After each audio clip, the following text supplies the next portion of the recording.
Hi everybody. Welcome to episode 33 of Coffee and Crafting. My name is Elizabeth and I'm with Country Peony, and I'm so excited to have you here for episode 33 of Coffee and Crafting, where I love to grab a cup of coffee in the afternoon and craft with you. So today we are going to be making a very simple craft that is wonderful for spring and summer, and then even into fall, depending upon what type of colors that you use. But the reason why this one is so amazing is because it's so fun and it's incredibly simple, and it's also very inexpensive. And the beauty with today's project is that it will hopefully inspire you to maybe add pom-poms to other things, because let's face it, pom-poms are so much fun to look at, and they are even better to make. So thank you so much for joining me today. I am so excited to have you here. So let's get started. Okay, so the first thing that you're going to need for your pom-pom making is my favorite pom-pom maker is Clover's pom-pom maker. Now there are several different ways to make a pom-pom. I have an ebook that I've actually linked below in the description if you want to check it out, where I showcase how to make a pom-pom with toilet paper rolls, with a fork, and also with my favorite method, which is Clover's pom-pom maker.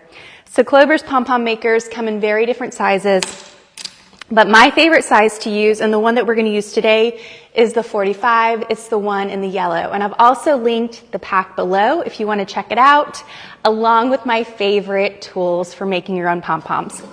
The reason why I love to make pom-poms is because they are instant gratification. My goal for you is to inspire you to make something that will take less than 30 minutes. Let's face it, we are all very busy, but I love projects that don't take a lot of time and that are a lot of fun to make, because ultimately I just want you to enjoy the process and I want you to feel like you did something. And so this arrangement is incredibly simple to make, and really it's so fun, it's so whimsical, and you can change it up based on the weight of your yarn as well as your color scheme.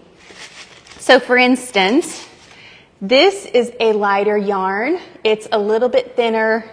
And then this is a fluffier yarn. It's got a heavier weight to it, and it's got just a little different look. So it's really up to you and what you want. And honestly, you can use any yarn that you have. It's really up to you and whatever color palette you want. Here, I stuck with just one color for this project. I think the yellow is very reminiscent of the Billy Ball. Honestly, that's what inspired this project. But this is fun because you've got a whole color scheme going on here. It's a fun vintage-inspired color palette, and I actually used these vintage bottles that were below the studio when we pulled up the studio. So I think that this is a really fun arrangement. I keep this up year-round. Okay, and so as far as placing it in vessels, we'll talk about that afterward once you're done making your pom-poms. So let's get started on the actual pom-pom making process. So this is a very simple process, as I've mentioned before. And I have a blog post below if you miss any of today's tutorial about how to make a pom-pom. So feel free to go to my blog post and my video tutorial anytime to look at that. Okay, so for today's project, we're just going to lead into these yellow flowers, which are very Billy Ball inspired. Again, I'm using the yellow pom-pom maker from Clover, which I've linked below. And I'm actually going to use the same yarn that I used to make these. So the first thing you're going to do is you're going to find which side of the yarn you want to pull from. It's really up to you. This yarn is kind of a mess as it is. And so I'm just going to pull from here, but you've got two different places. You can pull it from the center or you can pull it from around. Honestly, normally, so you avoid a mess like this, I like to pull from the center because it's a little bit easier to work with. But it's really just up to you. And so, see, because then this one gets caught up and it just makes a big old mess. So we're going to put that on the ground, and I'm going to get started on making this pom-pom. So the first step is to get your yarn and get a sharp pair of scissors. So ideally a pair of scissors that you would use for fabric and so forth, okay? And so we're going to take Clover's pom-pom maker, and we're going to open up one of these arms. So the way that this pom-pom maker works is it comes apart in two different parts. You pull it together, and then there are two different sets of arms on each side, like so, okay? So to start the pom-pom making process, you're just gonna open up one of those arms, and you're gonna take one end of your yarn, and you're going to place it on the top. You're gonna use your finger to hold it down, and then you're just gonna wrap around, and you're just gonna keep wrapping. So I had mentioned earlier that you can do different weights of yarn. The thicker the yarn, the faster it takes to make a pom-pom because you're not using as much yarn because it's thicker. But I love the look of this yarn. I think it's beautiful. This is a thinner weight, which is why it's skinnier, but it's really up to you. So all I'm doing is I'm just wrapping the entire arm of the pom-pom, making sure that it's a consistent wrap. You don't want a whole bunch on one side and just a little bit on the other. You want to make sure that it's nice and consistent. And I'll just keep wrapping. And I'm showing you the whole process because it's very, very simple. It only takes a couple of minutes, especially when you're doing the smaller ones. Now, if you're doing the larger ones, it might take a little bit longer, but it's really just up to you. That's why I like the yellow one the most, because I feel like I can get the most out of it. And then you can also combine the different sizes to make fun wreaths like I have below. Okay, so I am very happy with this. As you can see, we've got a nice full arm. I like to make sure that the bottom is even with both sides of this arm, so it's even across, it's nice and full. And so I'm going to close one side, and then I'm just going to wrap it a little bit more, but I'm going to close it. And then I'm going to trim, making sure it's closed, so that's nice and secure. And then we're going to do the exact same thing on the other side. So I would love to know if any of y'all have ever made pom-poms. They are so much fun. I personally love making pom-poms. I love adding pom-poms to things. They're inexpensive to make, and like you can just have a pom-pom making session while you're enjoying a really good movie or a TV show. It's one of my favorite things to do. And it's also really good to get your kids and your grandkids involved in. It's a craft that they can make with you. My daughter's been making pom-poms for years, and she just turned 8. So it's a really fun one to do. And not only that, but you can do pom-pom art. I've made hearts before. I've made other things, rainbows, all kinds of really cool things. So, and it's inexpensive, especially if you get your yarn on sale. You've got some endless pom-pom creative possibilities. Okay, so I'm almost done with the other side, and all I did was the same thing. I wrapped it consistently around the other arm until it's nice and full. So I'm almost there. And obviously the more yarn that you add, the thicker and fuller your pom-pom will be. So you can see it's nice and parallel or even at the bottom. Okay, and now I'm going to trim it. And then I'm going to cut about a foot or a foot and a half of yarn, and I'm going to set that aside, okay? And now I'm going to take, there is a line along this pom-pom where I'm going to cut the pom-pom down. So make sure that both of your arms are nice and secure, because if they're not, if they're open, when you cut it, your yarn's going to go everywhere, and that's not what you want. So we're just going to take the scissors, and we're going to trim down the middle of your pom-pom, like so. And again, this is why it's good to have nice, sharp scissors ready to go. I've linked my favorite pom-pom making scissors in that guide for pom-pom making if you want to check that out. Okay. Perfect. So I have trimmed all the way around, and making sure that you cut all the way around, because when you pull it, if you don't cut all the way around, when you open up your pom-pom, it's not going to want to open, and it's going to be very difficult. So this, I just cut it all the way around. Okay, so now we're going to actually make the pom-pom. So we're going to take this string and we're going to place it in between the lines that we just cut. Okay, and we're going to double knot it really tight, really, really tight. I'm going to do it on one side, and just to be secure, I'm going to wrap it around and do it on the other side. I'm going to double knot it. I don't want your pom-pom coming apart. Some people do this with twine, but honestly, I think yarn works just as well. So I got a little bit of extra yarn stuck in there, so I'm going to make sure that I trim that before I pull it apart. Okay, perfect. So now that I've got my pom-pom tied together, this is my favorite part of the whole process. You get to see your pom-pom. So you're going to open one arm, and you're going to open the other arm, and then you're going to pull it apart for this really cute pom-pom. That was so simple. So simple. So you've got this adorable pom-pom. Now you need to trim, okay? And what I like to do normally is I like to take a bowl and just trim over the bowl so it's easier to clean up. But all I'm going to do, and this is a personal preference too. My pom-poms are a little bit fluffier. You can trim a lot of your pom-pom. You can have a nice even pom-pom, or you can kind of keep it fluffier like I do with mine.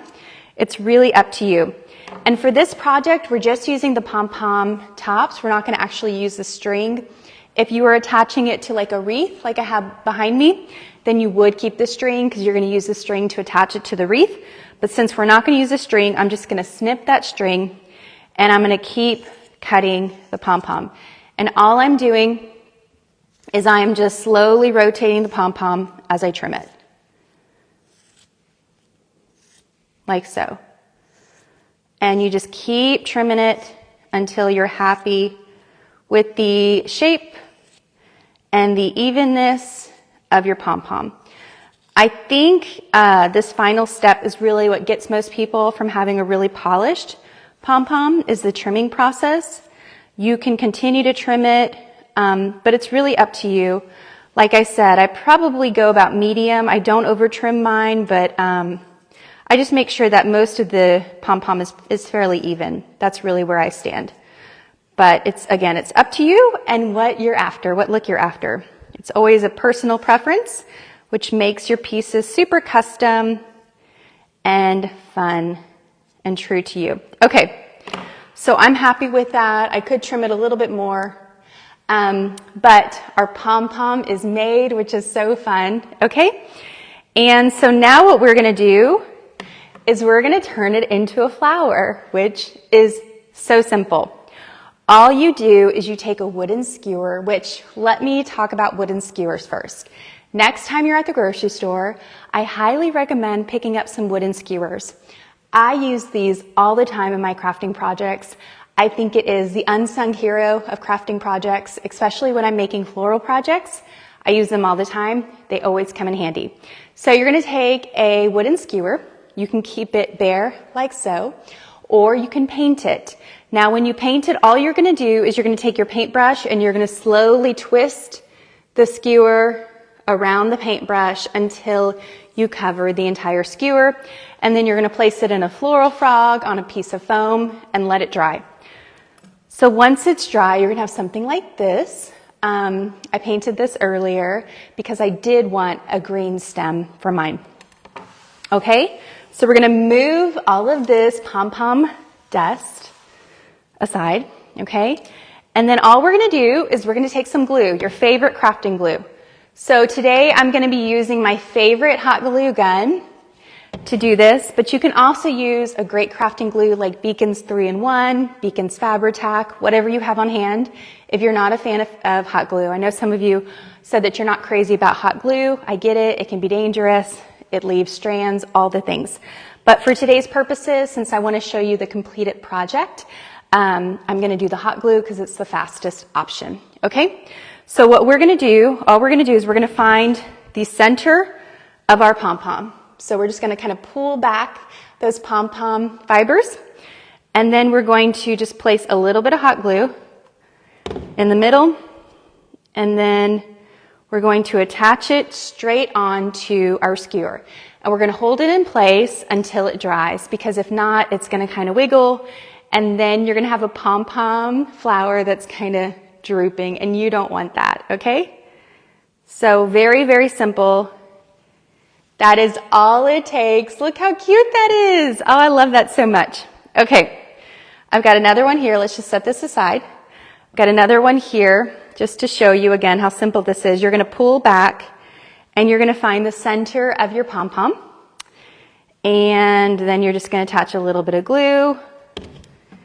And then you are going to hold it in place. So to get this varied effect on here, I just trimmed the skewers themselves to get different heights, because on a floral arrangement, I think it's really important to have different heights. And so here is another one. Look how cute that is. I love it so much. So you can stop here. You can add some cute flowers. I'm sorry, petals. Not petals, leaves. It's up to you. Personally, I think the beauty is in the simplicity and really letting the pom-pom shine. And so as far as finishing your project, there are a couple of things that you can do. So I wanted to show you the original inspiration, and this is explained in the blog post below. But what I did was I took some floral foam, and again, I placed the pom-poms at differing heights, and I made sure that it's pretty all the way around, as you can see. And then I'm adding some craft paper. This is just some simple rolls of craft paper that I tore up, and I'm just placing inside here to cover the foam. And the reason why I love using craft paper for this step is because, number one, it's very inexpensive. I always have it in my crafting closet. And number two, it looks like, it kind of mimics dirt and soil. And so I think it's just a fun way to cover that up. So cute, but you can do whatever you want. So that's one option. The next option is to take a floral frog. So I personally love floral frogs. Whenever I go thrifting, I'm always looking for floral frogs. I have a whole collection, and they make me so happy. And this one is massive. It is really big. I got this at Round Top last year, and I loved it so much because it's so big. But you can use the glass floral frogs, you can use the metal ones, whatever you have. And that in itself, all you do is place it in there. Look how cute that is. So then you do a whole bunch of them, like so. Let me do some of these in here. I can kind of show you how simple that is. But this would make a really cute gift for a friend. And then they're left with these adorable pom-pom flower centerpieces, as well as you can even put in maybe some scissors in there if they're a fun crafter, or a Sharpie, whatever. And this would be a really sweet gift for a friend who is crafty. Okay, so that's an option. And then the other option, which I mentioned at in the beginning, is you can take some vintage vases or glassware. I found this glassware when we were renovating the general store. So what we did, my studio used to be a general store, and it ended production, or it closed its doors in the 60s. And so there had been a lot of debris that hadn't been touched. And so when we were cleaning up the space, we found all of these incredible glassware. This is a Spritzer and Company from 1883, Paterson, New Jersey, okay? And so I love these vases or these bottles, and I use them as vases here in the studio because they're beautiful, the color is stunning, and it's just a really sweet, almost bud vase type situation for my flower, pom-pom flower arrangements. So that is an option. So you can do something like this.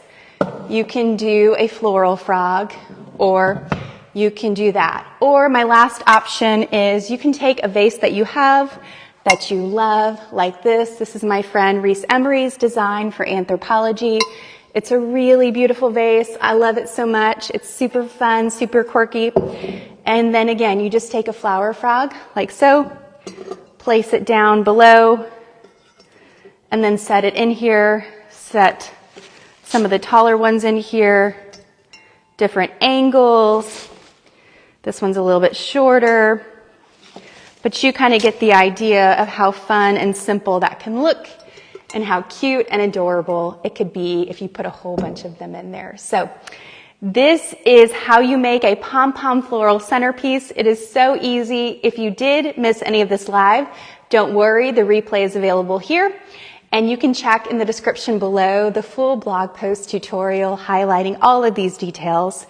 But I personally love adding unique elements that are personalized for yourself at the end, because that's the beauty of it. And honestly, the real beauty of it is that they will last forever. You don't need water for them, so you can have fun with your vases and how you display them. So I cannot wait to see your Pom Pom floral centerpieces. Please send them my way. I love seeing your work. Y'all are all so creative. And thank you so much for joining me for episode 33 of Coffee and Crafting.